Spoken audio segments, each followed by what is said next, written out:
우리 목사님들 목회 현장에서 많이 지금 체험 중이실 텐데 왜 공권력이 우리 교회만 딱 찍어가지고 이렇게 과잉 대응을 할까요? 그러니까 전염병을 방역하고 퍼지지 않도록 우리가 노력해야 되고 정부가 하는 시책이나 정책에 크리스찬으로서 적극 협조해야 되겠죠. 그러나 너무 지나치다.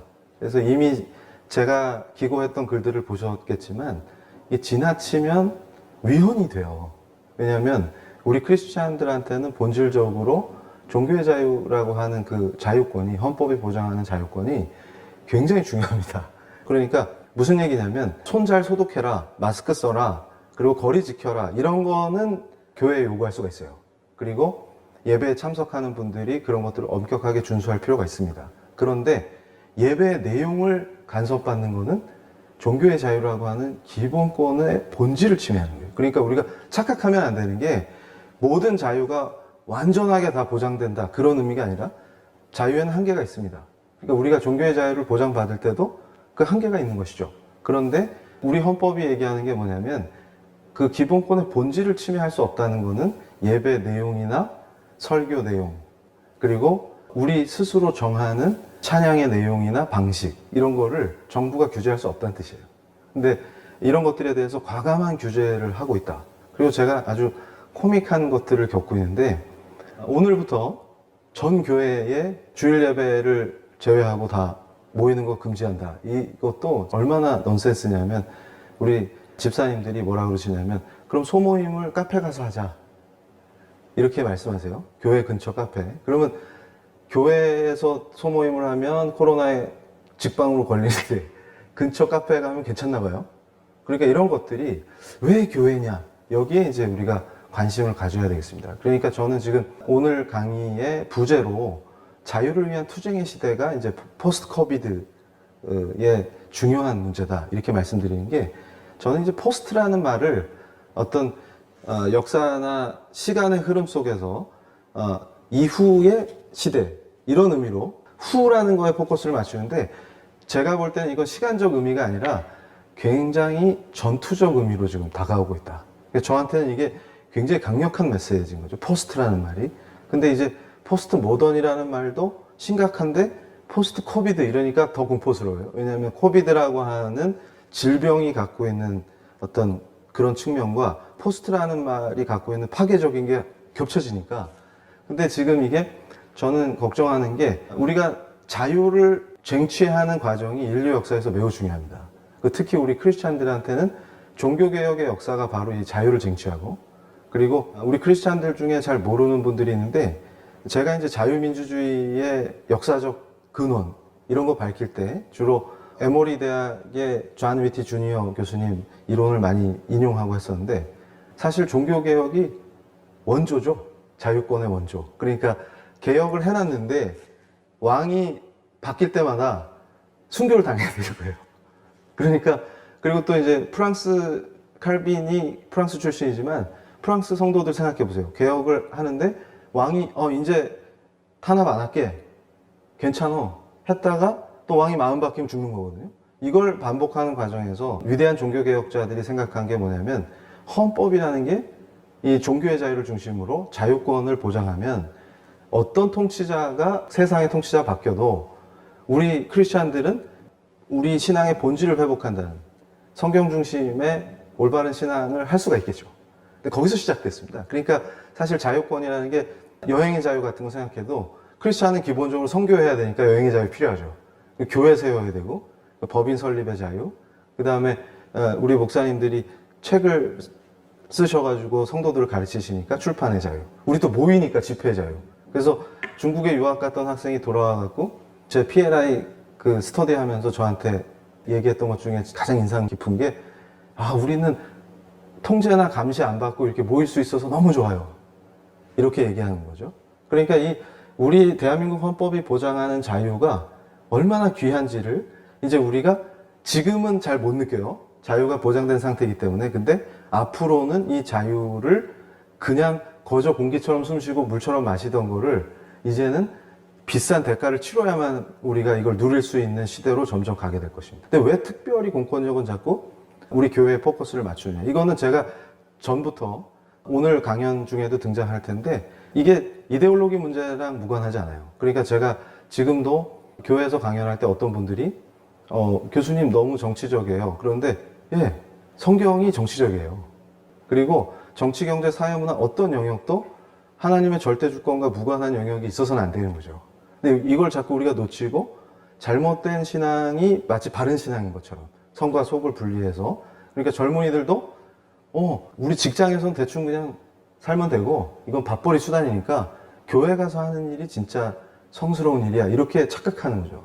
그래서 삶의 대부분의 영역을, 그 영역을 통치하시는 하나님의 절대 주권을 오히려 역설적으로 크리스찬이 무시하는 그런 현상들이 잘못된 신앙을 만들어내고, 이것이 바로 포스트 코비드 이후에 밀어닥칠, 특히 우리 크리스찬의 종교의 자유가 위축되고 억압되는 상황에서 교회가 힘없이 당하게 될 수 있는 그런 위험과 연결되어 있다는 것입니다. 그래서 오늘 제가 보여드리고 싶은 게 뭐냐면, 프란시스 셰퍼도 그런 얘기를 했는데요. 세계관을 강조하죠. 왜냐하면 우리 크리스찬들은 삶의 모든 영역에서 하나님의 절대 주권을 인정하고 우리를 통해서 세상에 하나님의 통치가 임하는 것을 실현하는 사람들이기 때문에, 그래서 셰퍼도 강조하는 게 모든 사람이 생각하거나 행동할 때 어떤 전제를 갖고 있어요. 그러니까 사실 이게 깊이 들어가면 다 이데올로기의 문제인 것이죠. 그러니까 교회 안에서도 왜 진영 논리가 판치고 극단적 대립이 이루어지냐.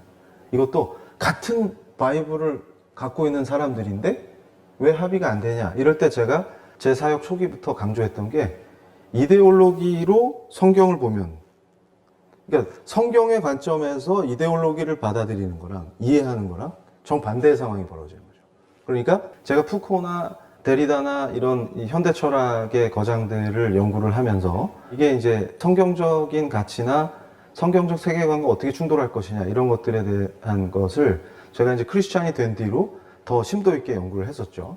근데 이걸 오해하셔가지고 그런 책을 읽지 마라, 제가 그렇게 얘기하는 게 아니라, 읽는데 중요한 게 성경이 기준이 돼서 이 이론들을 학습하고 이 현대 철학의 이론들을 이해하고 새롭게 등장하는 페미니즘이나 여러 가지 세상 속의 이즘들을 성경을 기준으로 우리가 어떻게 이걸 받아들여야 될지, 어떻게 가르쳐야 될지, 이렇게 바른 방향으로 접근하라는 얘기인 거죠. 그래서 어떤 그 유명한 기독교 대학에서 교수님으로도 활약하시고 하는 분인데, 푸코의 관점에서 성경을 읽어야 된다, 그런 거 주장하시는 거 보고 제가 충격을 받았어요. 크리스찬이라면 저는 그렇습니다. 성경의 관점에서 푸코를 공부해야지, 푸코의 관점에서 성경을 읽으면 되겠습니까? 주객이 전도된 시대. 이게 사실 우리가 알게 모르게 이런 것들이 판치는 거죠. 그러면서 제가 볼 때는 위험하다는 게, 특히 저 PPT에도 등장하는데 테렌스 볼이라는 정치사상 전문가가 책 속에 조지 산타야나의 얘기를 인용하면서 이데올로기를 설명해 나가는 거예요. 그래서 모든 이데올로기와 모든 정치적 운동들은 과거에 그 뿌리를 두고 있고, 과거를 잊어버린 사람은 과거의 실수를 반복하도록 되어 있다. 더 나아가서 과거를 잊어버린 사람이 그 자신이나 그가 사는 세계를 이해하기를 바랄 수는 없다. 우리의 정신, 사고, 우리의 믿음과 태도들, 이 모든 것은 용광로 속에 녹아 이데올로기적 투쟁이라는 모르 속에서 형성된다. 그러니까 무슨 얘기냐면, 지금 우리 교회가 겪고 있는 여러 가지 아픔들, 마치 홍역처럼 코로나처럼 겪고 있는 이런 현상들의 뿌리가 어디 있냐. 그럴 때 이 이데올로기가 우리 정신, 사고, 믿음, 태도를 결정해버립니다. 그러니까 오히려 성경이 우리의 정신, 사고, 믿음, 태도를 결정해야 되는데, 반대로 이데올로기가 성경을 받아들이는 태도, 믿음의 방식, 그 다음에 이걸 실행하는 삶의 태도를 결정해버리는 거죠. 근데 이게 크리스찬으로서 굉장히 슬픈 현실인 겁니다. 그래서 제가 이걸 강조했던 게, 현대적인 관점에서 지금 이 포스트 모던 시대에 등장하는 이데올로기들의 위험성, 이런 걸 계속 제가 강조하면서, 중요한 것이 여기 있습니다.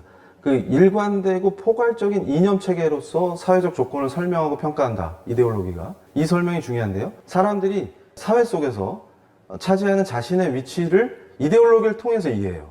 그러니까 예를 들어서 계급으로 세상을 바라보는 막시즘에 빠져 있는 사람은 계급의 관점에서 모든 걸 이해하죠. 그럼 예를 들면 교회를 다니는데 교회 안에서 벌어지는 현상을 계급적으로 이해합니다. 예를 들어서 담임 목사와 부목사의 관계, 그 다음에 집사와 장로의 관계, 혹은 남자 성도와 여자 성도의 관계, 이런 것들이 성경적인 관점에서 어떻게 조화를 이루고 서로 사랑이라고 하는 예수님의 사랑 안에서 어떻게 이게 아름답게 만들어질 것이냐를 고민하는 게 아니라 계급적 관점에서 접근해버려요. 그러면 이제 어떻게 될까요?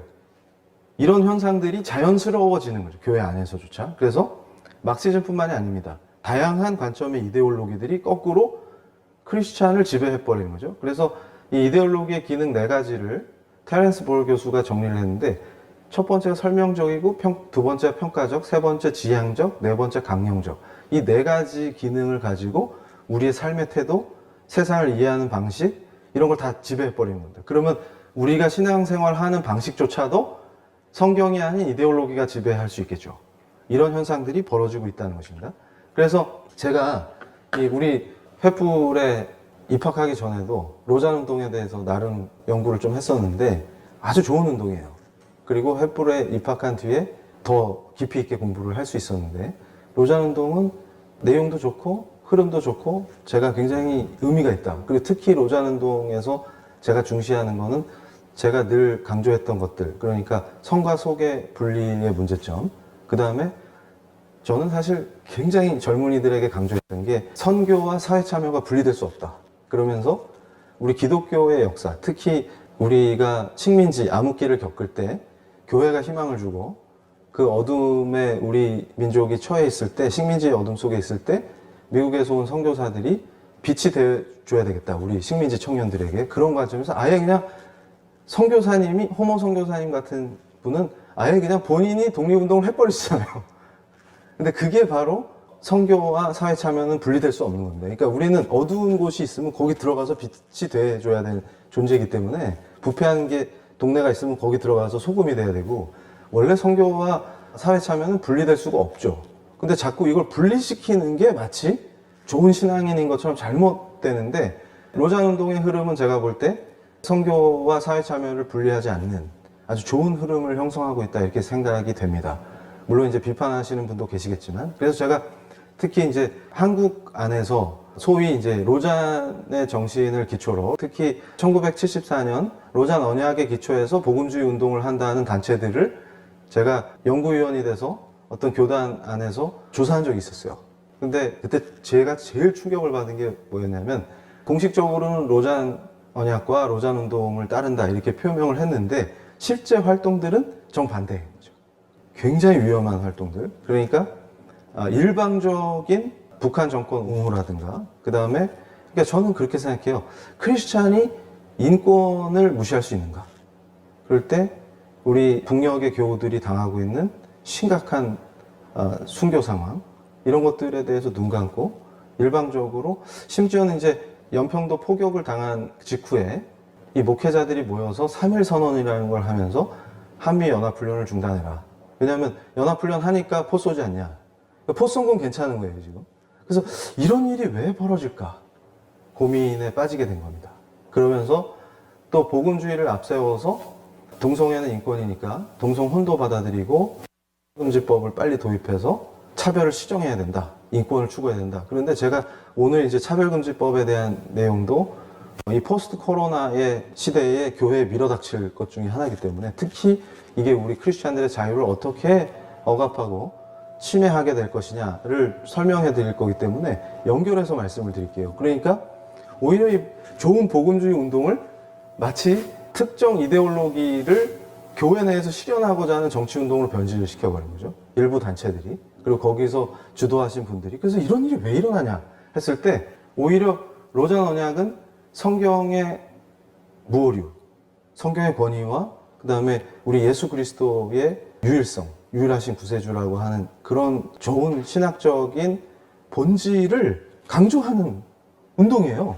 그런데 거꾸로 성경의 권위를 대적하는 위험한 이데올로기가 마치 복음주의인 것처럼, 복음주의라는 이름으로 교회 안에 들어오니까 그런 활동들이 지금 활성화됐습니다. 근데 재미있는 것은 그분들의 활동과 다르게 오히려 케이프타운 서약에서는 제가 제일 좋아하는 부분을 이제 제가 우리 목사님들께 소개해 드리려고 가져왔는데, 지금 포스트 모던, 그러니까 포스트 코로나, 다 포스트죠. 여기서 우리가 직면해야 되는 어떤 현상 중에 하나가 하나님을 거부하고 왜곡하는 세상. 근데 이거를 아예 법으로 강제하겠다는 거죠. 그래서 제가 강조하는 게 뭐가 있냐면, 많은 분들이 포스트 모던 하면 다양성 이런 걸 생각해요. 그래서 많이 하는 얘기 중에 하나가 다름과 틀림을 구별해야 된다 이런 얘기 하죠.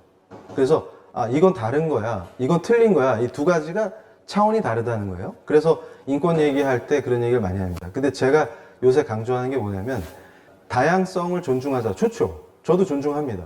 그런데 문제는 절대 진리가 있다. 하나님은 절대 주권의 통치자시다. 이렇게 신앙 고백하는 사람은 틀렸다라고 지적하는 사회가 됐다 그 말이에요. 그러니까 여러 가지 다양한 의견들, 다양한 생각들을 존중하자라는 거에서 이제는 아예 제도와 법으로 너넨 틀렸다는 걸 강요해서 우리에게 와라. 이런 구조로 가고 있다는 거죠. 근데 그거를 케이프타운 서약이 정확하게 지적하고 있어요. 근데 이런 현상이 왜 등장했냐면, 이미 역사적으로 기독교가 강세였던 문화권, 서구권이 이걸 겪었기 때문에 그렇습니다. 근데 이것이 이제 한국에 또 밀어닥치는 것이죠. 그래서 하나님을 거부하고 왜곡하는 세상에서 살아계신 하나님은 우리에게 담대하지만 겸손하게 하나님을 증거할 것을 요청하신다. 제가 이 구절을 되게 좋아해요. 그리고 이러한 증거는 하나님의 아들 예수 그리스도의 복음의 진리에 대해 강력하지만 은혜로운 증거, 죄를 깨닫고 확신케 하는 성령의 사역에 대한 신실한 믿음에 기초해 있다. 우리는 이러한 증거를 위해 우리 자신을 헌신한다. 우리가 정말로 하나님을 사랑한다면 하나님이 가장 중요하게 생각하는 그분의 최우선적 관심을 함께 나누어야 한다. 그분의 이름과 말씀은 모든 것 위에 높임을 받으시기에 마땅하기 때문이다. 너무 은혜가 되죠? 그래서 이걸 보세요. 그러면 이런 신앙 고백을 기초로 우리 크리스찬이 어떤 행동을 해야 되느냐라고 하는 행동 요청 중에 이 항에 진리와 다원주의의 도전이라는 걸 또 제가 좋아해요. 왜냐하면 제가 사역 초기 때부터 강조했던 것 함께 일맥상통하는 내용이죠. 그러니까 우리가 오해해서는 안 되는 게, 문화적 종교적 다원주의가 존재합니다. 특히 이제 이 케이프타운에서 얘기했던 것 중에 아시아인들은 역사적으로 아시아에 살고 있는 그리스도인들은 오랫동안 문화적 종교적 다원주의 상황에서 살아왔죠. 지금도 그렇죠. 근처에도 사찰들이 있고, 종교들은 자신들의 길이 진리에 이르는 길이라고 주장하면서도 타 종교의 경쟁적인 진리 주장을 존중하고 함께 공존하려고 한다. 그러나 포스트 모더니즘적이며 상대주의적인 다원주의는 다르다. 그것은 하나의 이데올로기로서 절대적이고 보편적인 진리를 인정하지 않으며 종교들의 진리 주장을 관용하긴 하지만 문화적으로 형성된 것 이상으로 보지 않는다. 이러한 입장은 논리적으로 자기 파괴적인데, 왜냐하면 절대적 진리가 존재하지 않는다는 자신의 주장을 절대화하기 때문입니다. 그래서 이러한 다원주의가 궁극적 가치로서 관용을 주장하지만 사실은 세속주의나 공격적인 무신론이 공적 영역을 지배하는 국가에서는 억압적인 모습이 될 수 있다. 그러니까 지금 제가 오늘 주제가 포스트 코로나 이후에 우리가 겪게 될 거, 이미 지금 우리에게 닥치는 거, 크리스찬의 종교의 자유를 위해서 자유를 위한 투쟁의 시대에 직면했다. 그 말씀을 드렸는데요. 그러니까 이게 본격화되는 겁니다. 그러니까 자, 아까도 제가 말씀드린 것처럼 다르다와 틀리다를 구분해보자. 다양성을 존중하자. 좋아요. 공격적인 선교를 주장하면서도 타 종교와의 대화, 그 다음에 그분들에 대한 이해, 존중, 이런 걸 우리가 놓쳐서는 안 되겠죠. 근데 지금 중요한 건 뭐냐면 절대적 진리가 존재하지 않는다를 강요받는 시대. 그것도 법으로 완전히 강요되는 거예요. 그러니까 다르다와 틀리다를 강조하다가 절대 진리를 주장하는 복음주의 크리스찬은 틀린 거야 라는 것을 법으로 강제하고 정치로 강요하는 시대가 되는 거다. 그 말입니다. 그런데 코로나가 끼칠 영향은 뭡니까? 우리가 쉽게 정부의 간섭과 통제에 익숙해지는 거예요. 그러니까 이 건강에 대한 두려움, 그 다음에 전염병이 주는 공포에서 이걸 막아야 되니까 협조는 과잉된 거. 그러니까 이게 기본권이 제한될 수는 있지만 아까도 말씀드린 것처럼 기본권의 본질은 침해할 수 없어요.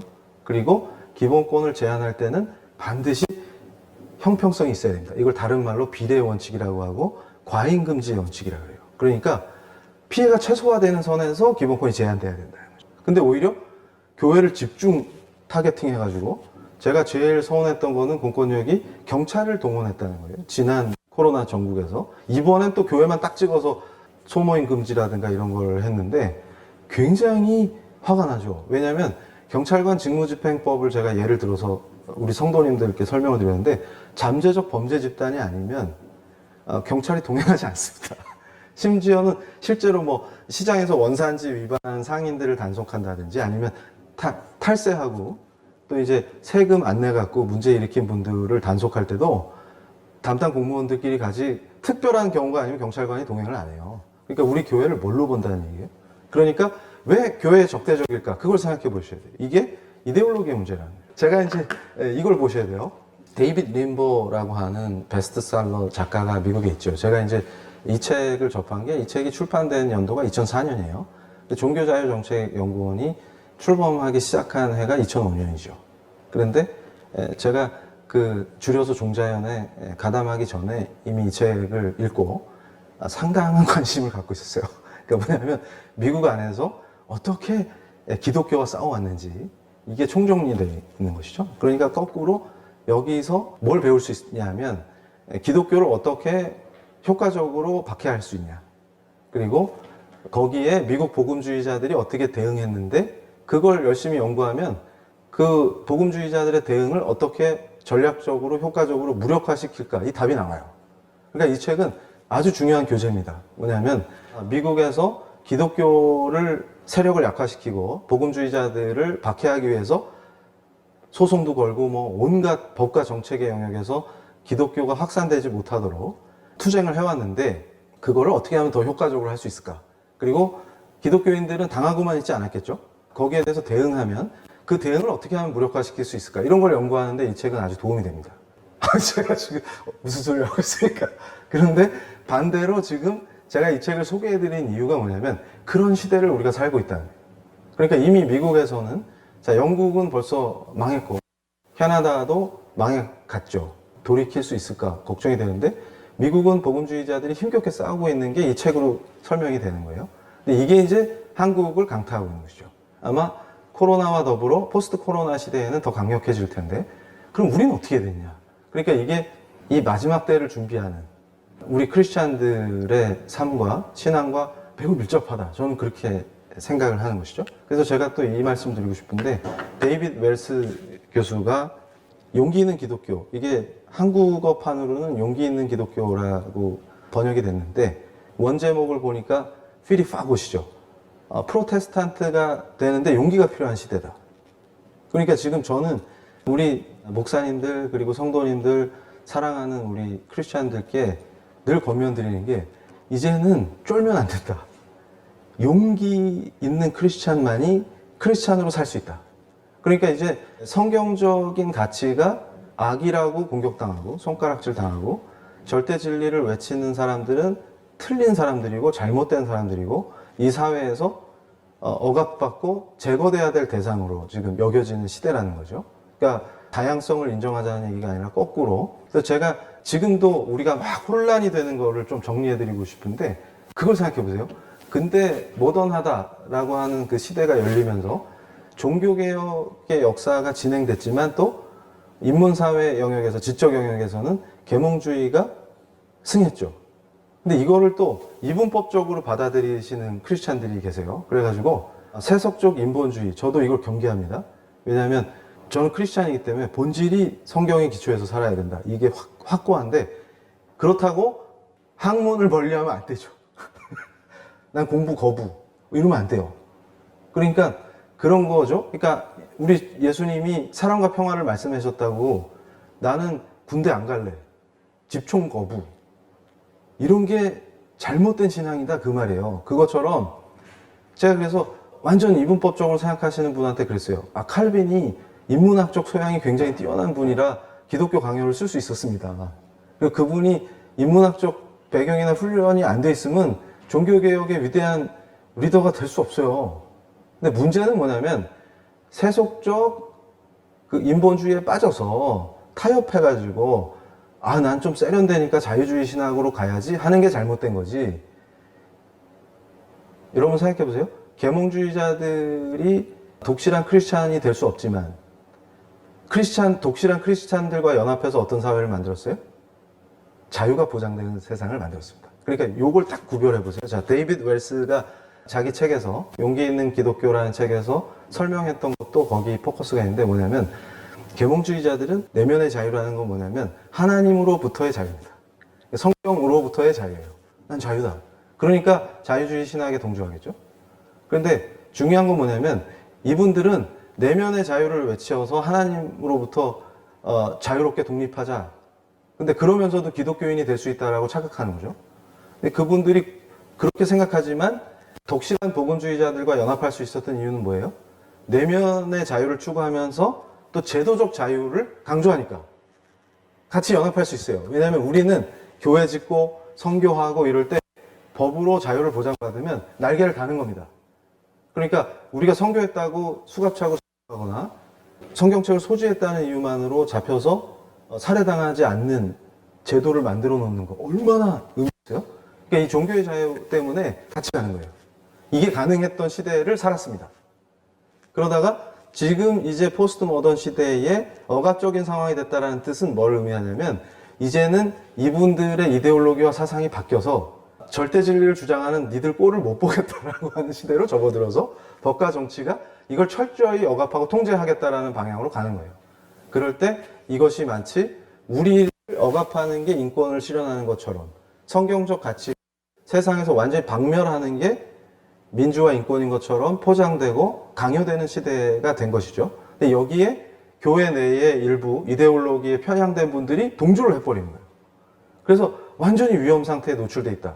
그렇기 때문에 포스트 코로나를 준비해야 될 우리 크리스찬들이 가져야 되는 것은 강력한 용기입니다. 그러니까 하나님께서 부어주신 은혜 속에서 우리가 철저하게 프로테스탄트가 되어야만 하는 것이죠. 이 진짜 저항의 시대가 열리는 것입니다. 그러니까 저는 이게 오히려 하나님 은혜라고 받아들이는 게 종교개혁의 시대에 수많은 순교자와 용기 있는 프로테스탄트들이 위대한 기독교의 역사를 만들어간 것처럼 지금 이 시대가 우리에게 진정한 프로테스탄트가 돼서 박해를 견뎌야 되는 시대다라고 하는 것을 알려주고 있는 것입니다. 근데 사실 제가 교회 안에서 많이 또 이제 상처받는 것 중에 하나가 저만 그런 게 아니라 예를 들어서 이제 데이비드 웰스를 인용했단 말이에요. 그러면 웰스 교수가 한 얘기 중에 마음에 안 드는 거 있으면 웰스를 인용했다는 이유 하나만으로 또 제 강의를 공격합니다. 아니 어떻게 웰스를 인용해? 그래서 부르르. 그래서 제가 자제를 당부드리는 게 항상 부르르를 자제하라. 그러니까 뭐만 나오면 부르르. 그래서 제가 어떤 강의에서 빌리 그레이엄 목사님 칭찬을 했더니 어떻게 그 목사님 칭찬할 수 있냐고 또 막 어떤 분이 강의 끝나고 저한테 쫓아와가지고 그러니까 한 인간이나 어떤 인물을 전체적으로 다 완벽하다 이런 사람은 없어요. 하나가 훌륭하면 하나가 부족한 거고 그런 것이죠. 그런데 중요한 건 저도 웰스 교수가 주장한 것 중에 몇 가지는 동의하지 않지만 대체로 동의하는 이유 중에 하나가 뭐냐면 가장 강력한 메시지, 용기를 가져야 한다. 그리고 우리가 진짜 진정한 프로테스탄트가 돼서 우리 신앙의 자유를 위해서 투쟁해야 될 시대에 접어들었다. 그 말씀을 드리고자 하는 것입니다. 그래서 이걸 또 보셔야 돼요. 그래서 지금 포스트 코로나, 포스트도 아니에요. 지금 코로나 중에 우리가 이제 벌써 맞닥뜨리기 시작했는데, 이게 지금 코로나 전국이 마치 기회인 듯 이 법이 지금 우리를 위협하고 있습니다. 그런데 이제 제가 오늘도 모 기독교 언론사에 이 철저하게 이게 왜 문제인지, 왜 위헌인지, 왜 악법인지 분석한 글을 기고하고, 그리고 지금 이 회풀회 강연을 위해서 왔는데요. 굉장히 위험합니다. 그러니까 두 가지 버전이 지금 국가인권위원회 안이 있고, 그 다음에 장모모 의원이 대표 발의한 안이 있고, 두 가지죠. 그래서 제가 두 개를 놓고 철저하게 분석을 해봤어요. 외국 사례도 참고해서. 그런데 국가인권위원회 안이 더 악법입니다. 두 개 중에. 둘 다 악법인데, 둘 중에 좀 더 악한 게 뭐냐, 그러면 국가인권위원회 안이다. 근데 이제 아마 이게 병합돼서 하나로 합쳐지든지, 아니면 한번 던져 놓는 거죠, 이렇게. 두 가지를. 우리 교회가 어떻게 반응하나 한번 보자, 이런 것 같은데. 가장 심각한 거는 자유의 위축이죠. 자유를 위한 투쟁의 시대라는 걸 제가 강조했는데, 첫 번째로 위헌성이 강력한 게 대학의 자율성 침해입니다. 저는 이걸 대학의 자율성, 대학의 자치는 헌법이 보장하는 기본권이에요. 그러니까 대학의 자치를 침해하면 위헌이 되는 것이죠. 그래서 제가 걱정하는 건 우리 횃불 트리니티 신학대학원 대학교도 타격을 받을 것입니다. 그러니까 횃불 트리니티 신학대학원 대학교가 추구하는 신학적 관점을 지킬 수가 없어요. 강제당하고 강요당하는 겁니다. 그게 왜 그러냐면, 제가 예를 많이 들었는데, 장신대 사건 같은 것도 지금 동성애를 상징하는 깃발을 몸에 두르고 채플의 수업에 와서 퍼포먼스 벌인 학생들을 학교가 징계했었죠. 근데 이걸 세속법정에 가서 다퉜어요.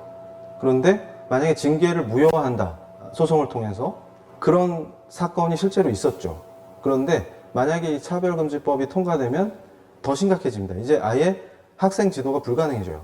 그리고 학교 운영도 자율성을 상실합니다. 그리고 교원을 채용할 때도 마찬가지고, 어떤 형태든 고용의 관점에서 대학이 뽑고 싶은 사람을 못 뽑는다, 그 말이에요. 그리고 학생들이 만약에 우리는 동성혼을 지지하고 강력하게 지금 학교가 입장을 바꾸기를 요구한다, 이러면 그 학생들을 징계하거나 학교에서 내보내거나 제재 조치를 할 수가 없는 거죠, 학교가. 왜냐하면 했다가는 또 법으로 소송을 당하게 되기 때문에. 그러면서 또 이 법이 명시하고 있는 게 교육 내용에서도 차별금지를 명시하고 있어요. 근데 차별은 이 사람들이 주장하는 거지. 그러니까 이분들이, 제가 이해가 안 되는 게, 다르다와 틀리다는 다른 관점이다, 그걸 본인들이 스스로 적용해 보면 돼요. 그러니까 예를 들어서 다른 학교 가시면 됩니다, LGBTQ를 탄압합시다라고 제가 얘기하거나 어떤 신학적인 관점에서 이 사람들을 아예 대학에 진학 못하게 하자, 이런 게 아니지 않습니까? 그냥 세큘러한 세속대학에 가시면 돼요. 대학 많잖아요. 굳이 기독교 대학이나 신학대학에 와서 그걸 주장하시면 안 되죠. 그러니까 우리가 다르다는 거를 이해해줘야 되는데 틀렸다라고 강요하는 거가 실제 법으로 이제 되는 것이죠. 그러면서 제가 걱정하는 거는 표현의 자유, 학문, 사상, 양심, 종교의 자유가 강력하게 위축됩니다. 심지어는 이제 광고나 방송에서도 이걸 규제하겠다 하고 내는 거예요. 그러면 기독교 관련 방송국들, 뭐 극동방송이나 CTS나 이런 데서 LGBT에 대한 비판적 입장을 얘기한다든지, 아니면 제가 더 걱정하는 건 뭐냐면, 실제 유럽에서 벌어지고 있는 것들이 이슬람에 대한 신학적 입장을 얘기했던 목사님이 기소됐었죠, 영국에서. 그래서 결국은 항소심에서 종교의 자유가 더 중요하다, 그래서 무죄가 됐는데, 제가 강조하는 게 뭐냐면, 항소심까지 가는 동안에 그 목사님이 겪었을 고통이에요. 그러면 자연스럽게 표현이 위축됩니다. 그러니까 자기 검열을 하게 되겠죠. 이제 크리스찬들이 발언할 때, 이것도 고소당해서 골치 아픈 거 아니야? 그러면 알아서 자기 검열을 해버리고, 이러면 어떻게 되겠어요? 자유가 당연히 위축되는 거죠.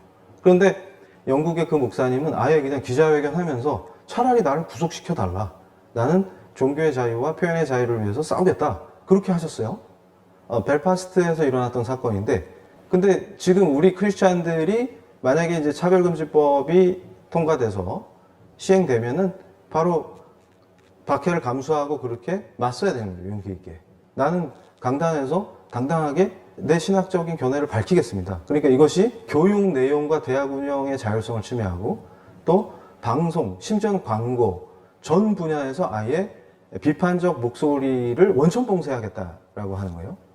그러면서 저는 이 혐오 표현에 대한 법적 규제를 해서는 안 된다, 제 논문도 있어요. 왜냐하면 이것과 학문적으로도 맞서야 되기 때문에. 왜냐하면 혐오 표현을 규제하기 시작하면 급속도로 종교의 자유가 위축됩니다.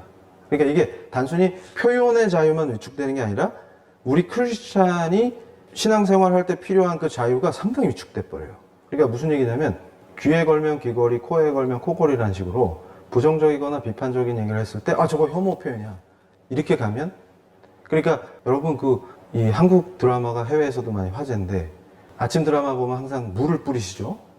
그러니까 혐오가 물 뿌리는 거 정도 되려면 이게 이제 표현이잖아요, 스피치인데 말로 그 정도 데미지를 입혀야 된다, 그 말이에요. 그러니까 그걸 이제 다른 말로 전문 용어로 명백하고 현존하는 위험, 이렇게 얘기하는 거예요. 그러니까 우리 한국인들은 굉장히 창의적이기 때문에 아침 드라마 보면 이제 물만 뿌리는 게 아니라 물을 뿌린 뒤 따귀를 때린다든지. 그러니까 제가 이제 해외에 있는 외국인 교수가 저한테 얘기하는 게, 한국에 관심이 많은데 우연히 김치로 때리는 걸 보고 충격을 받았다. 근데 이게 나중에는 김치를 두 포기를 크로스로 때리기도 하더라. 이래가지고 저도 충격을 받았습니다. 진짜로 그랬는지. 그런데 예를 들어서 김치 두 포기를 크로스로 따귀로 때렸을 때 정도의 충격을 말로 받을 수 있느냐? 그럼 저는 이게 불가능하다고 생각하거든요. 저에 대해서도 수많은 사람들이 비판하죠.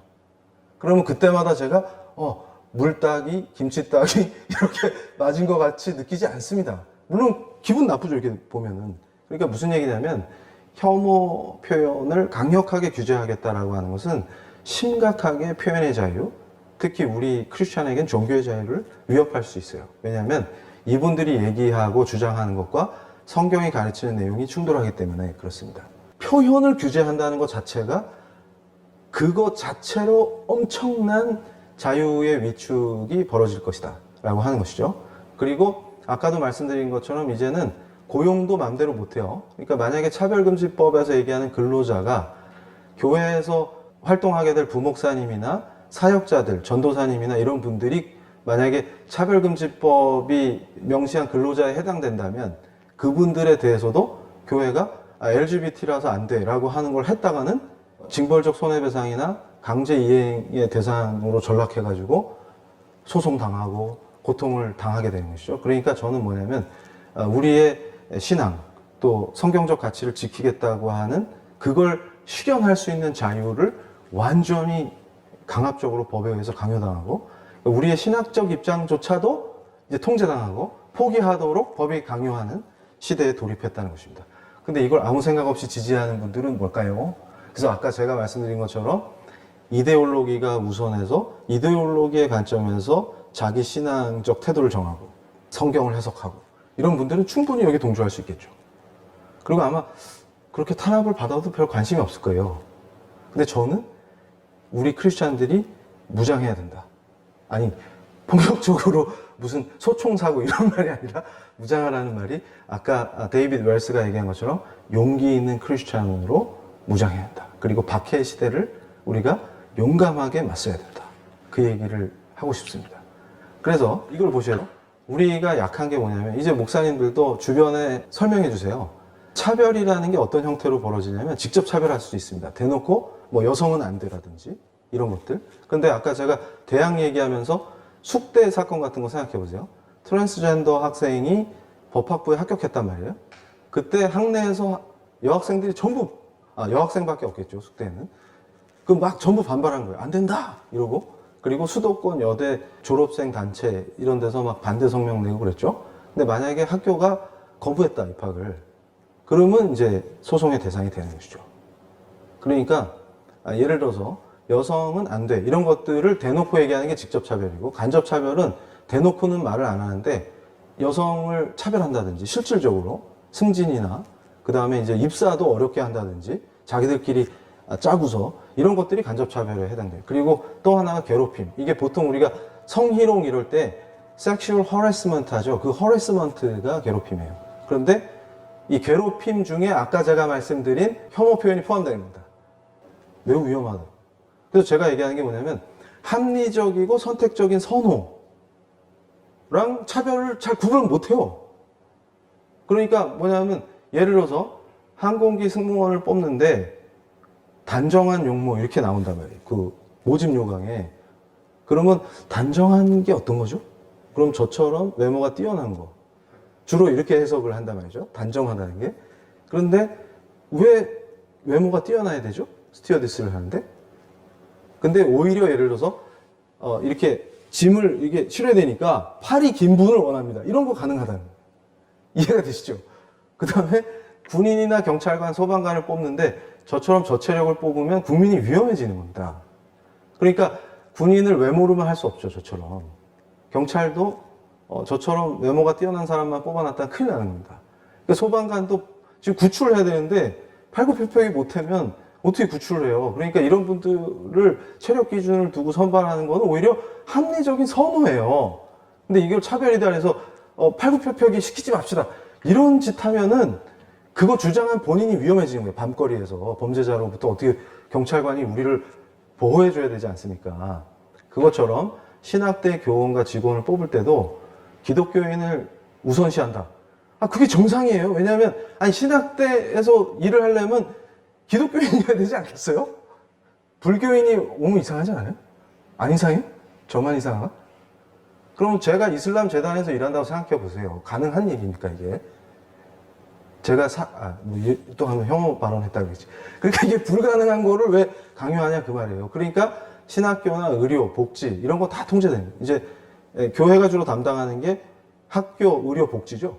여기서 직원 채용 때도 이거 심각한 문제, 강요를 당하게 됩니다. 이럴 때 교회의 적대적인 국가, 제가 퀘스천이라고 했지만 공권력이 교회에 적대적으로 바뀌는 겁니다. 그러니까 제가 맨날 얘기해도 이해를 못 하시고 이 교수는 편향적이야 이러는 분들이 코로나 때문에 공권력한테 당하시더니 저한테 전화해갖고 이 교수가 얘기하는 거를 경험하니까 알겠어 이제 이러십니다. 그러면서 이 교수 활동을 후원하고 싶어 막 이러는 거예요. 전에는 저를 막 비판했어요. 편향적이다. 그래서 제가 저 편향적인 거 맞아요. 저는 성경에 엄청 편향적입니다. 그러니까 제가 얘기하는 거는 성경적으로 하자는 거지. 그러니까 저한테는 심지어는 이제 어떤 목사님들이 좌로나 우로나 치우치지 말라고 하셨습니다. 뭐 이런, 근데 사실 여호수아 말씀이나 여기서 성경에서 좌로나 우로나 치우치지 말라라는 얘기는 박쥐처럼 눈치 보고 있다가 왼쪽으로 가면 욕먹겠지, 오른쪽으로 가면 왼쪽에서 욕하겠지. 그래서 처세술을 가르치는 게 아니고 난 중립 이러면서 분위기 파악해갖고 이기는 편 우리 편 이런 짓 하라는 얘기가 아니라 하나님의 법을, 하나님이 주신 모세에게 주신 하나님의 법을 좌로나 우로나 치우치지 말고 지켜라 그 말씀이에요. 그러니까 이 크리스찬들이 제정신이 아닌 거죠. 그러니까 저는 그랬어요. 제가 가장 좌로나 우로나 치우치지 않는 사역을 하려고 노력 중입니다. 편향된 게 아니라. 그러니까 성경대로 하면 성경을 미워하고 세상에서 쫓아내겠다, 멸절시키겠다고 하는 분들이 볼 때는 편향적으로 보이죠.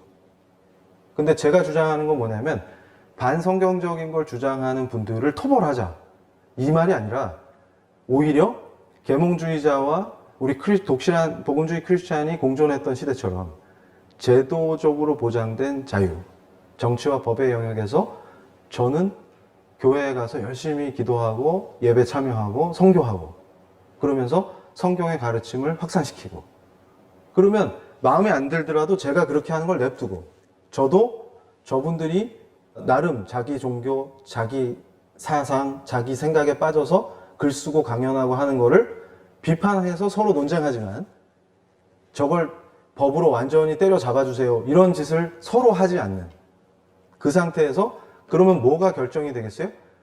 절대적 진리는 실제로 진리이기 때문에 저는 그렇게 자유가 보장된 데에서 경쟁하면 진리가 승리한다고 믿는 것입니다. 그렇기 때문에 우리가 쟁취해야 될 것은 타종교나 우리와 다른 사상을 가진 사람들을 공격하고 저들을 진멸시켜 주세요가 아니라 반대로 우리가 철저히 신앙인으로서 제도적인 헌법이 보장하는 종교의 자유, 우리 신앙의 자유를 지켜내면서 제도적으로 정치와 법의 영역, 또 사회의 영역, 문화의 영역, 경제의 영역, 모든 영역에서 하나님의 절대 주권이 실현될 수 있도록 우리를 통해서 우리가 빛과 소금으로 살아야 되는 것이죠. 그래서 끝으로 이걸 보여드릴게요. 제가 포스트 코로나 시대에 가장 강력하게 우리 크리스찬들을 공격할 것은 뭐냐면 인권의 역습이다. 그러니까 아까 제가 차별금지법의 악한 내용을 설명하면서 빼먹은 게 입증 책임의 전환이라는 게 있어요. 그러니까 우리 법률가가 아닌 크리스찬들은 어려울 수가 있는데 쉽게 설명드리면 자, 저 차별당했어요. 이 주장을 하는 사람이 법정에 가서 차별당한 걸 입증해야 돼요. 그게 상식입니다. 이게 정상적인 법이에요. 근데 입증 책임의 전환은 뭘 얘기하냐면 예를 들어서 우리 횃불 트리니티 신학대학원 대학교에서 LGBT 학생이 차별당했다 이렇게 법정에서 주장한다고 가정해 봅시다. 그러면 차별을 주장하는 학생이 차별당했다는 걸 입증해야 돼요. 변호사를 선임해서. 근데 이 법은 반대로 학교가 차별하지 않았다는 걸 입증해야 돼요. 그냥 학생은 차별을 주장만 하면 되고 입증 책임이 바뀐다는 거는 법정에서 방어권을 뺏는 거랑 같은 얘기입니다. 그러니까 방어권이 상실되는 거죠. 거꾸로 내가 차별 안 했다는 걸 증명해야 돼요. 그러면 어떻게 되겠습니까? 굉장히 힘들어지는 거예요. 그래서 제가 강조하는 게 전북에서 송경진 교사의 죽음. 이게 이제 옆에 제가 온 것처럼 인권기관의 권력기관화. 그러니까 인권을 내세워서 권력이 남용되면서 오히려 인권이 침해되는 인권의 역습이 시작될 것이다. 무슨 얘기냐면 저 송경진 교사라는 분이 성추행을 했다, 학생들에게. 그렇게 해서 수사기관이 무혐의 처리를 했는데 학생인권 조례를 만들어 갖고 전북교육청이 학생인권센터를 만들었어요. 근데 이미 종결된 사건을 선생님을 계속 소환해 가지고 재조사를 하는 거예요, 인권센터에서. 근데 이게 법적 근거도 없어요. 근데 선생님 입장에서는 교육청에서 그렇게 하니까 따르게 되죠. 이 과정에서 상처를 받고 극단적인 선택을 하신 거예요. 그러니까 제가 오늘도 오면서 뭐 크리스찬 언론이랑 인터뷰를 했는데, 전화 인터뷰를 하면서 이거는 모두가 피해자가 되는 겁니다. 무슨 얘기냐면 인권을 앞세우지만 결국은 인권이 퇴행하고, 민주를 외치지만 민주주의가 파괴되는 쪽으로 가고 있는 거예요. 그래서 결국은 모두가 피해자가 되는 거죠. 그러니까 강제이행과 징벌적 손해배상 같은 거에서, 특히 징벌적 손해배상은 영미법계에서는 익숙하죠. 그러니까 저게 뭐냐면, 제가 이렇게 횃불해라 점잖게 하려고 그랬는데 또 본능이, 저게 형벌인 듯 형벌 아닌 형벌 같은 놈? 그거예요. 그러니까 징벌적 손해배상이라는 게 뭐냐면, 원래 민사상 불법 행위에 의한 손해배상을 할 수 있어요.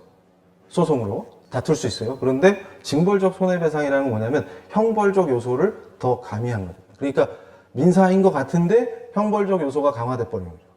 그래서 배상 가액을 높여버릴 수가 있는 거예요, 실제 피해보다. 그러니까 형벌적인 관점을 넣겠다는 거예요. 근데 예전부터 우리 국가인권위원회가 실효성을 가져야 된다, 권고했는데 안 들으면 그만이니까 이거 강력하게 강제이행 시켜야 된다 그래가지고 이번에 국가인권위원회 안뿐만 아니라 모 정당의 의원이 대표 발의한 그 차별금지법 안에도 두 안에 다 들어가 있어요. 그러니까 강제이행과 징벌적 손해배상이. 그래서 제가 이미 이 차별금지법 전국이 시작되기 전부터 징벌적 손해배상 문제가 우리 교회와 크리스찬들을 굉장히 힘들게 만들 것이다, 그래서 이걸 조심해야 된다, 이걸 대비해야 된다, 이런 얘기를 쭉 해왔어요. 근데 이게 드디어 현실로 등장했습니다. 자, 이제 결론을 내면 그렇습니다. 자, 우리가 어떻게 살아야 될까요?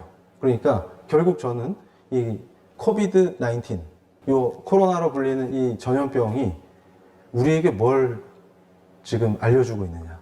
그러니까 저는 이게 긍정적 측면도 있다고 봐요. 왜 그러냐면 이걸 겪으면서 사람들이 생각합니다. 우리가 누렸던 자유, 그 다음에 예배를 자유롭게 했던 그 자유의 가치, 의미, 그리고 예배할 수 있고 찬양할 수 있는 것의 가치와 기쁨, 이게 얼마나 소중한지를 늘 공기 같으니까 못 느끼다가 이게 소중하구나, 이걸 체험하고 있다.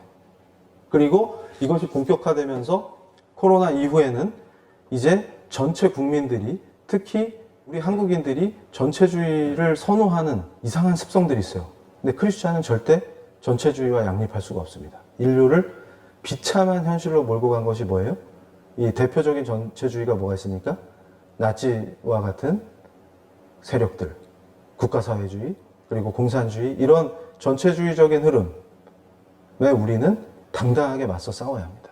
그리고 우리가 근대의 그 종교개혁의 흐름 속에서 계몽주의자들과 연합해서 만들어 놓은 보편적 인권의 가치, 특히 그 보편적 인권 중에 가장 중요시했던 자유권을 헌법과 제도로 보장하는 이 제도와 대한민국 헌법을 크리스찬들이 앞장서서 지켜내야 합니다.